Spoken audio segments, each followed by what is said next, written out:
get down, Eagle. The Eagle has landed. Astronauts who land like eagles. Zecharia Sitchin's research reveals that in our ancient past there were advanced beings referred to as the Anunnaki, translated, those who from heaven to earth came. The idea that there was in our solar system a race of intelligent beings far older than us who are now gone would certainly force us to rethink lots of questions, including the question of human origins. Where did we come from? Could we be the products of genetic engineering? The hypothesis that modern science is only now catching up with ancient knowledge is inspiring scientists and researchers to increase efforts to rediscover that which may have been lost over time. It rekindles a situation that has lain dormant almost 5,500 years, the incident of the Tower of Babel. In the Babylonian version of the biblical story, the people of Babylon were building a tower whose head shall reach the heaven, in which a Shem, a space rocket, was to be installed under the direction of their supreme god. But the other deities were not amused by this foray of mankind into the space age.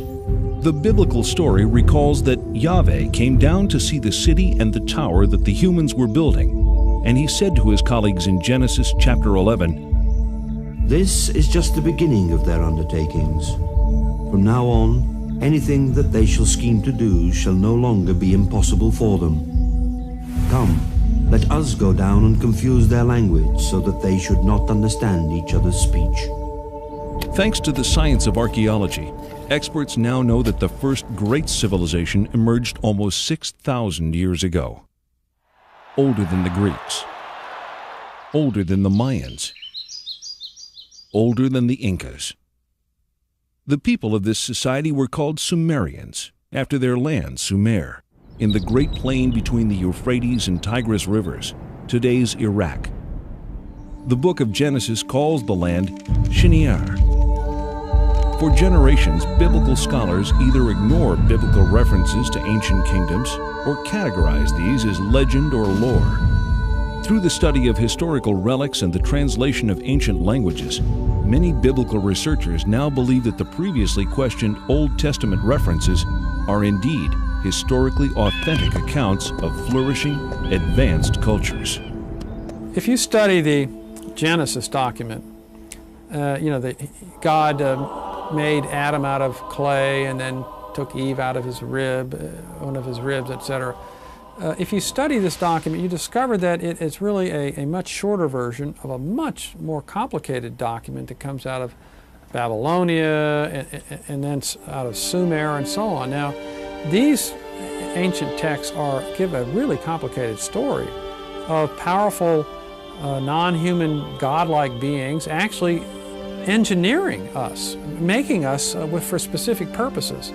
Zecharia Sitchin's investigation into these cultures brings him to this 6,000-year-old temple in an excavated area of the ancient city Erech.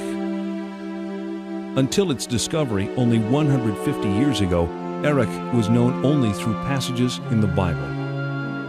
The temple is dedicated to a female goddess named Inanni, also referred to in later times as Ishtar. Zecharia Sitchin. You can see here her features a little damaged. Her divinity was marked by the pair of horns that she had. She held a jar with the water of life, and she was surrounded as a decoration, but perhaps also symbolically, with a symbol that some refer to as entwined snakes, which was the symbol of science in those days, 6,000 years ago. Some find in it a precursor of the Egyptian Ankh, which was the symbol of life and creation. Further results of Mr. Sitchin's research affirm the theory that this visage of entwined snakes is the symbol for genetic manipulation of DNA. Carved out in stone over 6,000 years ago, Ishtar is sometimes depicted flying through the sky and leaving the Earth's atmosphere to traverse the heavens. In ancient Mesopotamia, the secrets of astronomy and other celestial knowledge are kept carefully guarded, studied behind closed doors by an exclusive society of priest astronomers. Cylinder seals like these are the only surviving record of these carefully guarded secrets.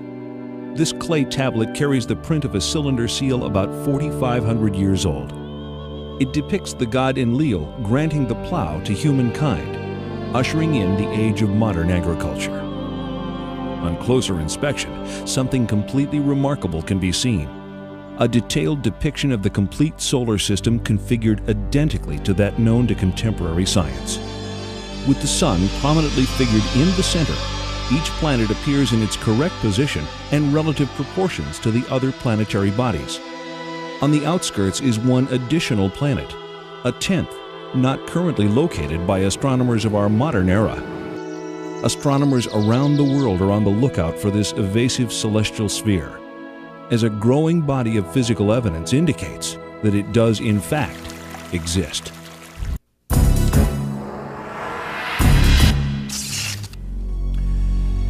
History records the discovery of the planet Pluto as February 18, 1930, by astronomer Clyde Tombaugh.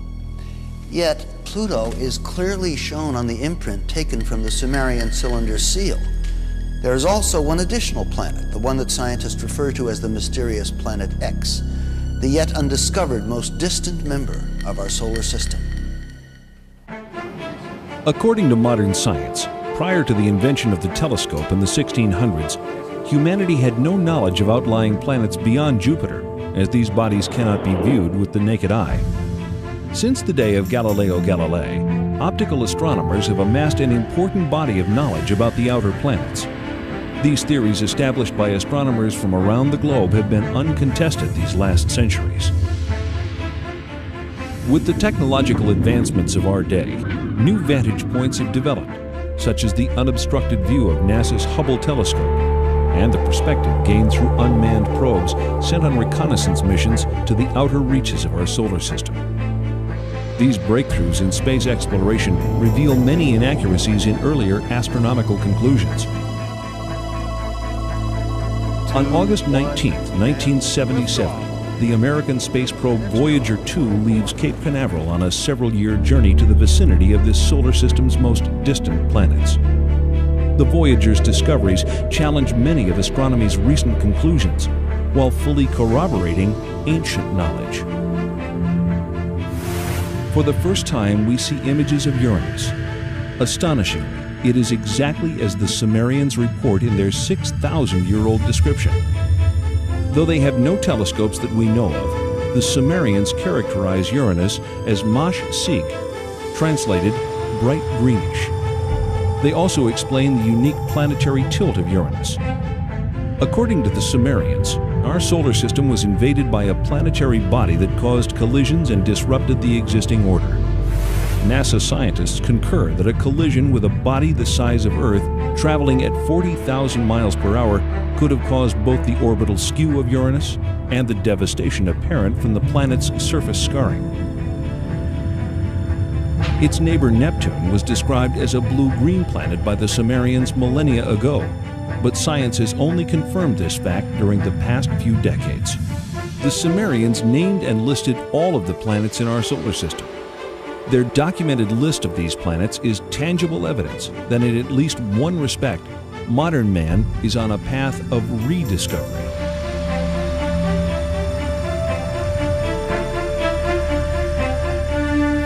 That ancient knowledge included the planets Uranus and Neptune, supposedly unknown until discovered in 1781 and 1846, and even Pluto, not discovered until 1930.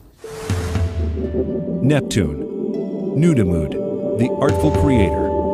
Uranus, Anu, he of the heavens. Saturn, Anshar, foremost of the heavens. Jupiter, Kishar, foremost of firm lands. The asteroid belt, Rakish, the hammered bracelet. Mars, Lamu, god of war. And Ki, Earth, what the Sumerians considered to be the seventh planet. Why the seventh planet? Why not the third, as Earth is so often referred to in modern parlance?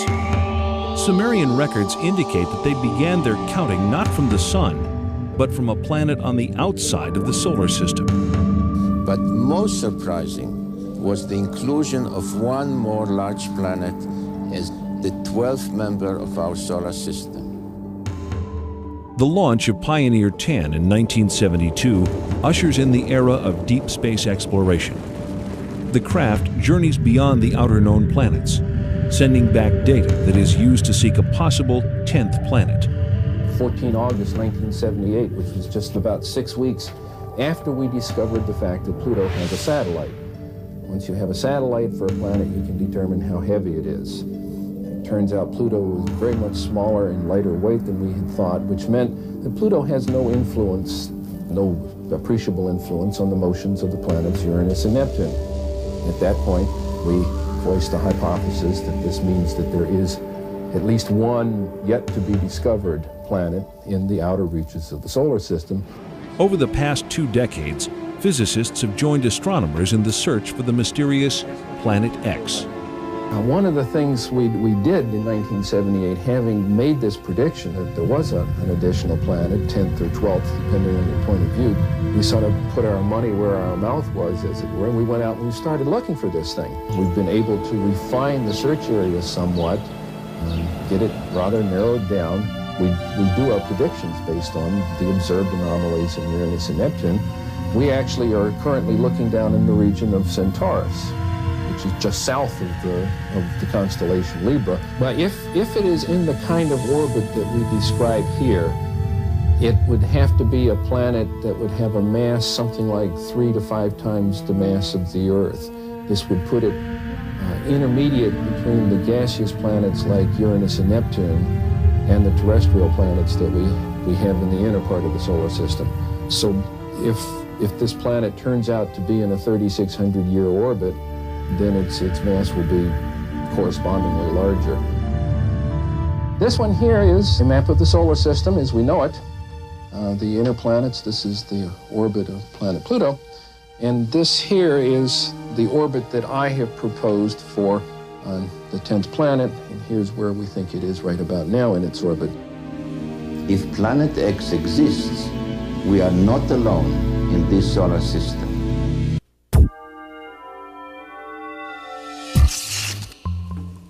Earth, the 7th planet. The sacred number 7, 7 days in the week, 7 days of Genesis, 7 tablets of creation. A case can be made for historical coincidence, but to Zecharia Sitchin, this kind of numeric repetition points to more than just legend. Whichever way you look at it, the facts about this 10th planet are nothing less than astonishing. The story of this planet, as told by the Sumerians on their 7 tablets of creation, begins 4 billion years ago, when our solar system was much younger and our own planet Earth did not yet exist. The surviving historical records of the Sumerians reveal the story of an intruder planet, Nibiru, which appeared out of deep space, drawn into the center of our solar system by the planetary pull of Neptune, Uranus, Saturn, and Jupiter. On an opposing orbital path with the 7th planet, a planet referred to in Sumerian records as Tiamat, Nibiru's new orbit around the Sun placed the 2 planets on a collision course. Sumerian cosmogony answers many puzzles that still baffle modern science. Central to it was the tale of a celestial collision and knowledge of a solar system with 12 members. As they draw near, one of the satellites of Nibiru crashes into Tiamat, cracking the planet. Subsequent collisions smash half of Tiamat completely, breaking the pieces into what develops mostly into the asteroid belt. This is referred to in the Bible and Sumerian text as the firmament. The other half of Tiamat becomes Earth. The Earth is thrust into a new orbital position, carrying with it Tiamat's main satellite, our moon. Nibiru, the intruder, is cast into a permanent clockwise solar orbit, returning to Earth's neighborhood once each 3,600 years, forever becoming the 12th member of our solar system. This tale of creation echoed through all the ancient cultures, becoming part of the scientific knowledge that we find in the Old Testament, in the creation story of Genesis. In the aftermath of the collision, the biblical creator Elohim proclaims, "Let the waters under the heaven be gathered together into one place, and let the dry land appear." And it was so. And Elohim called the dry land earth, and the gathering together of the waters he called seas. If Earth is the orbital remains of a planetary collision, scientists believe that the most obvious place to look for planetary scarring is 7 miles below the surface of the Pacific Ocean. When in the heights heavens had not been named, and below earth had not been called, naught but primordial Apsu, their begetter, Mamu, and Tiamat, she who bore them all, their waters were mingled together. 2 planets mingled together. The biblical passage of Genesis reads, "In the beginning God created the heaven and the earth. And the earth was without form and void, and darkness was upon the face of the deep. And the Spirit of God moved upon the face of the waters. And God said, Let there be light. And there was light." If we apply the knowledge of the Mesopotamian text to the biblical text, the correct reading of the book of Genesis emerges, especially in relation to waters. And Elohim said, "Let there be a firmament in the midst of the waters, and let it divide the waters from the waters." And Elohim made the firmament, dividing the waters which are under the firmament from the waters which are above the firmament. And Elohim called the firmament heaven. Upper waters? Lower waters? What does the Bible mean by this? The Sumerians describe Uranus and Neptune as watery planets. What are the conclusions of modern science? In 1979, 1980, and 1981, Pioneer and Voyager visit Jupiter and Saturn with their many moons. During these missions, water is discovered virtually everywhere, as ice on the surface and as water below the surface. The Sumerians' ancient claim of water on Jupiter's moons Io and Europa is proven. The Sumerian records indicate water on Enceladus and Tethys, 2 of the moons of Saturn, and in that planet's spectacular rings. The findings of NASA confirm these ancient Sumerian assertions, giving further credence and clarity to the biblical quote, "waters above the firmament." Halley's Comet travels through space, itself a spectacular confirmation of the biblical claim, "waters above the firmament." Nearly 4 billion years old, with a core half the size of Manhattan Island, this mystic traveler throws off water at the rate of 30 to 70 tons a second, with enough mass to continue its purge for thousands of years. Was ancient man aware of this spectral vision? The unusual celestial object, reported in Babylonian texts to have been seen in the year 164 BC, is believed to have been Halley's Comet. Significantly, it was considered the scepter star of Israel.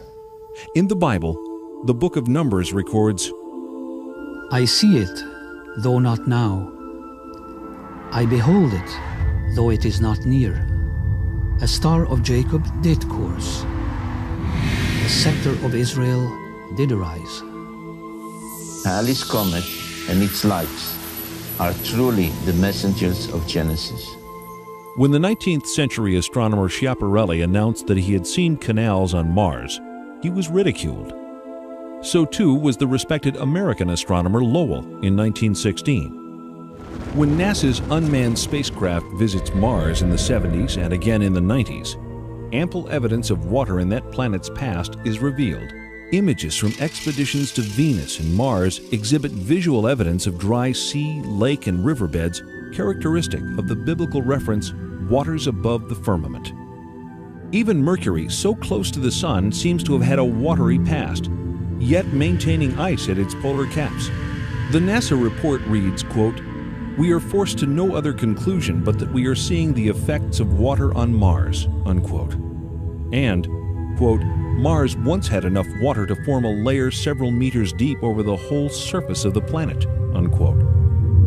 What we previously believed to be a dry and barren planet unexpectedly emerges as a planet where water once existed in abundance. Mars joins Venus, Mercury, the Earth, and most recently the Earth's moon in corroborating the Sumerian concept of water below the firmament. With the discovery of water on the moon and distant planets, the possibility of colonization suddenly becomes much more viable. Oxygen can be extracted from the water to be used in domed habitats on planets with minimal atmosphere. And water is one of the principal ingredients of rocket fuel. This find increases the possibility of unlimited treks across the stars. We've had reports to the effect that the Viking equipment will never determine positively whether or not there's life on Mars. Can you set us straight on this? Well, my own view is it's much too soon to decide whether we will have a definitive answer. It may be that there is an exotic biology on Mars. It may be that there's an exotic chemistry which looks a little bit like biology. There's a number of experiments to be done. They might decide the issue, they might not. But either way, Viking has been a biological success because the chemical explanation means that there is a kind of chemistry on the Martian surface which simulates some of the steps of chemistry in biology. We would learn something important about the origin of life. In October 1988, the Soviet Union sends two unmanned spacecraft, Phobos 1 and 2, named for one of the Martian moons, to study the red planet. Phobos 1 is lost while on its way to Mars. But Phobos 2 arrives to orbit Mars and immediately sends images back to Earth. On March 1, 1989, pictures of this unusual grid are received. The grid, here in the upper right, is shot both in the optical range and in the infrared range. Later, they are merged into this composite overlay. On March 26th, Phobos 2 sends these images to Earth, taken just south of the equator. An unexplained elliptical shape appears. This shadow actually appeared all of a sudden. Why am I calling it a shadow? Because you can see things through it. This elliptical shadow, then, is it in Mars' atmosphere or on the planet's surface? One thing is for sure, this something is not positioned horizontally. Well, to me it looks like a rocket taking off from the surface of Mars and leaving a trail behind. Well, if you'd want to fantasize, it could be interpreted that way too. Now we think we ought to look at the real circumstances that have caused that trail, even though they haven't yet been fully clarified. That's more likely to be the shadow of some object, since surface elements can be seen through it. How long will it take to process all of the information to get more or less objective scientific results, rather than fantastic ones? Come back in a week. 1 week later, no details are given. Then, unexpectedly, this report. Last year, the Soviets launched 2 spacecraft to the planet, both named after the Martian moon, Phobos. Their mission was to photograph Mars and land probes on its moon. One was accidentally switched off by a mission operator. But the second reached Mars and transmitted pictures that are still puzzling Soviet scientists. As it swung over the equator, it took pictures from a height of 6,000 kilometers. This is an infrared photograph. It shows differences in temperature. The dark patches are colder. This section covers 600 kilometers. It shows objects down to the size of 2 kilometers. It's the most detailed infrared picture of the planet's surface. We have some very, very thin lines on the surface of Mars in the infrared, which means it's heat. It's not visible, it's heat. You can see it through clouds if you want to do. These have a resolution, these have a width, I would guess, of 3 or 4 kilometers wide. Now, in answer to the question of what it is, I certainly don't know. The Russians aren't telling us. Scientists are also puzzled by this shadow pictured on the surface of Mars by both optical and heat-seeking cameras. They're convinced it's a shadow because they can see objects on the surface beneath. But a shadow of what? Finally, there's the mystery of the vanishing spacecraft. The Russians have yet to release the last picture transmitted by Phobos before it lost contact with ground control. But the Russians have said that it shows an object coming towards the spacecraft, an object which, in their words, should not have been there. The spacecraft was circling Mars, coming into the same orbit as the moons of Mars. And the last picture, they got halfway through it, and they saw something there which shouldn't be there. Professor Kapitsa makes the joke that it's Martian people. British scientists will be able to judge for themselves when the Soviets bring their pictures to a conference at Exeter next month. Because, of course, there must be a sensible explanation, mustn't there? The Russians do not bring any pictures to the Exeter conference. How does the Russian Space Agency explain the spacecraft's destruction or disappearance? It does take a minimum of precision criteria to obtain on the image these spots, which some would like to call flying saucers, that appeared within the visual field of the infrared range. It must be pointed out that the flying saucer version is not ours. Actually, at first we were saying that there was no flying saucer, that surely all that we saw could be explained in understandable, natural and physical terms. One possibility could easily be that a small meteorite, a small bit of rock, was in the same orbit of Phobos and hit it.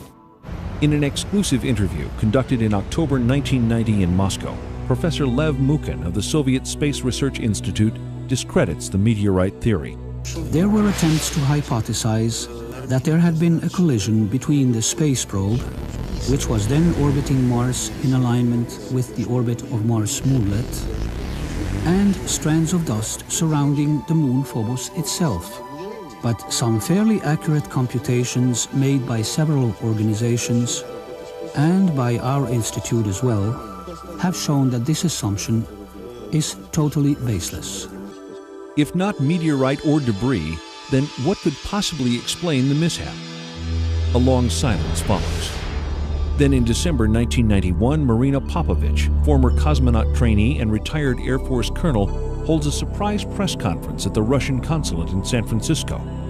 She unearths the mysterious last photograph taken by Phobos. There is a strange shape in the foreground. Colonel Popovich refers to this as an unidentified flying object, a UFO. The object is juxtaposed against what appears to be the planet's tiny moonlet, Phobos, for which the craft is named. But how is the mysterious shadow explained? The Russians say it is a shadow of some object on or just above the Martian surface. Upon further examination in April 1992, when all of the related photographs are compared side by side, scientists reach the conclusion that the shadow is actually moving. If Mars was indeed the site of a space base in antiquity, could the failure of these Soviet space missions be attributed to some sort of alien intervention? Could the ancient space base have been reactivated? So the mystery remains, what caused the spacecraft to destabilize? Was it a malfunction, or was there an outside cause, perhaps an impact? The question that arises is indeed a simple one. Was the spacecraft Phobos 2 hit by something that put it out of commission?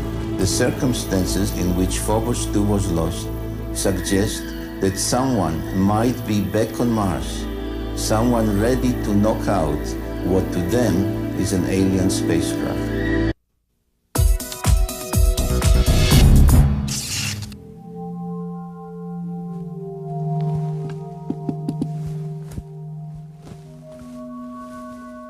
Was Phobos deactivated by intelligent beings wishing to protect themselves from outsiders? Or perhaps there's some other more conventional explanation? We may never know. But indulging the possibilities of otherworldly visitors in the present will help us acclimate to their differences if and when they finally do come calling.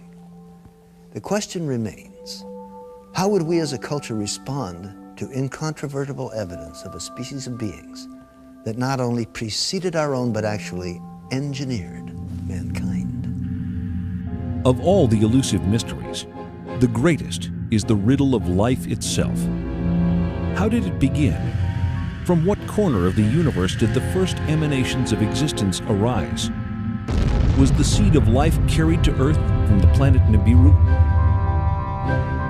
There has been a blending of interest in biologists on one hand and planetary astronomers on the other in the question of the origin of life. Because the same questions about how life originated on Earth also would apply to Mars or some other solar system. And just as they really can't explain how life originated on Earth, They don't really know how it originated elsewhere. Contemporary scientific thinking cautiously asserts that life arrives on Earth when certain chemical substances crash into the surface aboard a stray comet early in our planet's history. What we are trying to find out in the meteorites is to see whether there are any of these molecules related to life. There are certain molecules like the amino acids which may be described as the building blocks of life. Directed panspermia, another scientific theory, suggests that life on Earth is seeded by a race of beings from outside the planet, not by chance, but as the deliberate activity of an otherworldly society. The Bible suggests that the creation of humankind comes at the end of a long list. All the fishes of the sea, and all the fowl that fly the skies, and all the animals that fill the earth, and all the creeping things that crawl upon the earth. It was only then that Elohim created the atom. In the last few pages of the story of creation, the Sumerians point to the Anunnaki as the creators of mankind, our own benefactors of life. According to Sumerian text, the Anunnaki, in advance of landing 445,000 years ago, sent androids to scout the Earth. 150,000 years later, the Anunnaki themselves arrive and create humankind. How was Adam created? According to the Sumerians, it was by genetic engineering, fertilization in vitro, in a glass tube, as depicted in this cylinder seal rendering. Adam was the first test tube baby. In Genesis chapter 1, verse 26, the Bible reads, Let us make the atom in our image and likeness. But why? Sumerian documentation suggests the Anunnaki create humanity to assist in mining African gold that they need to save the dwindling atmosphere of their home planet, Nibiru.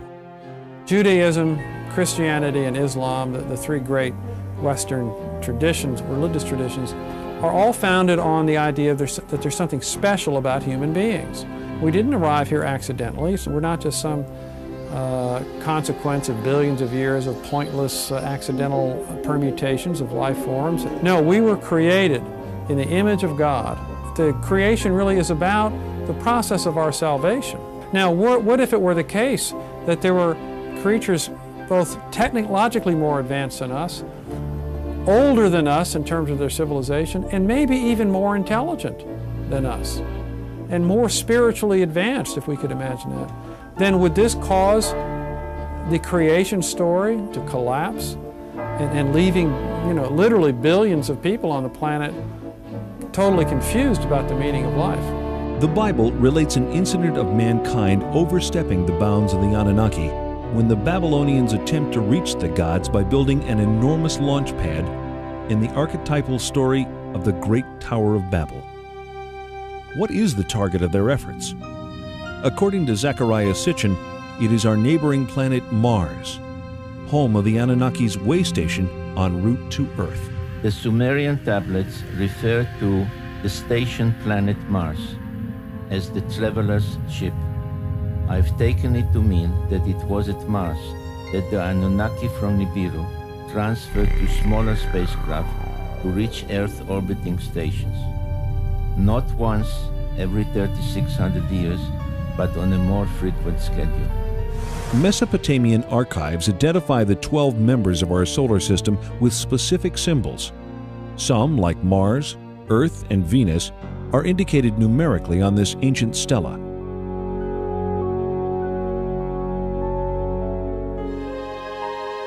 We see the sun with its many rays.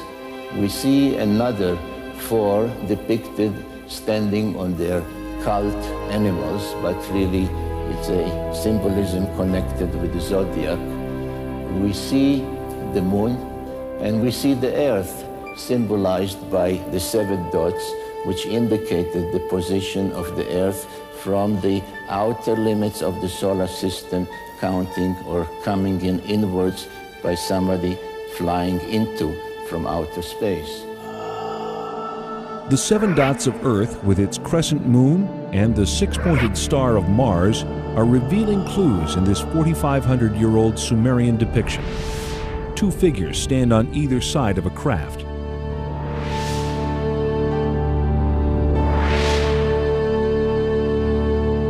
Some researchers believe that Mars was habitable as little as 10,000 years ago.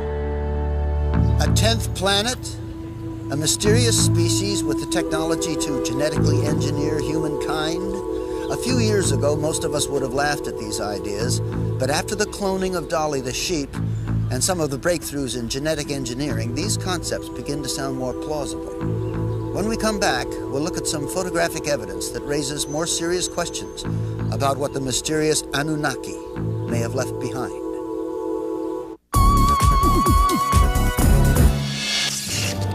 When the United States launches the Mariner and Viking spacecraft to explore Mars in the 60s and 70s, enigmatic structures resembling those on Earth are photographed. This is a feature on Mars that NASA nicknames the Inca City. Here we see it compared with Sacsayhuaman, Peru. These are lines on the Mars surface. These are the Nazca lines in Peru.